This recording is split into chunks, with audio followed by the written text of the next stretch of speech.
Migrants seeking asylum in the United States are facing legal limbo.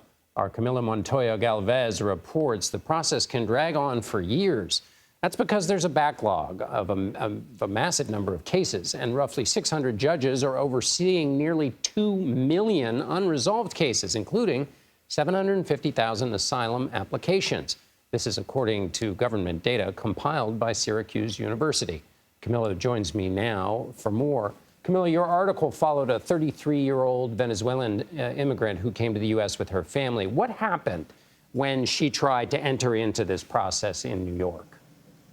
Good evening, John. That's right. We followed the story of Beverlyn, a migrant from Venezuela who left her country in 2016. She left her second country of Colombia back in the spring of this year, and they reached the U.S.-Mexico border this summer. They were released by Border Patrol officials and instructed to check in with Immigration and Customs Enforcement authorities in their respective destinations so they could receive a court hearing. Hundreds of thousands of migrants, John, have been released from border custody under this procedure, which the Biden administration began last year to try to expedite the process of migrants released from border custody.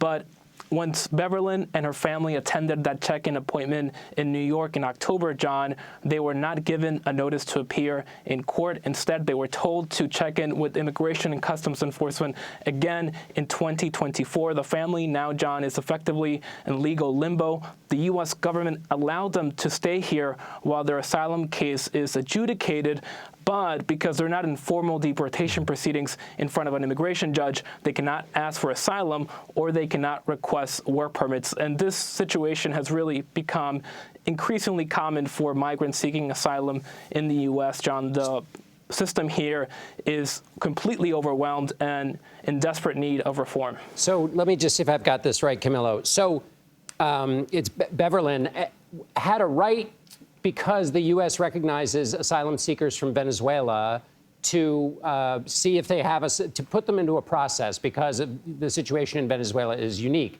But she can't even begin that process of the U.S. deciding whether she has a legitimate asylum claim for 2 years, essentially. Is that right? That's correct. She has not even received an appointment to see a judge because she needs that appointment, John, to be able to apply for asylum formally and to request work permits that are available to asylum seekers who have pending cases. But even after she gets that court hearing, John, she will likely wait an average of 4 years to get a decision in immigration court because of the huge backlogs. You mentioned that about 600 immigration judges, John, are overseeing about 2 million immigration court cases. 750,000 of those cases are from people seeking asylum. And because of that backlog, migrants wait an average of years to get a decision on their cases. So, Camilo, why is this collapsing? Is it, or let me ask you a harder question. Can you apportion the blame for the collapse? What portion is the number of asylum seekers from troubled countries? What portion is bureaucratic mix-up, and what portion is the complexity that comes when you switch administrations and switch policies? Sure, John. Well, the simple answer, rather, John, is that Congress has not updated the U.S. asylum system in over 2 decades, since the 1990s. And since that time, John, migration to the U.S.-Mexico border has increased dramatically and has changed dramatically in composition.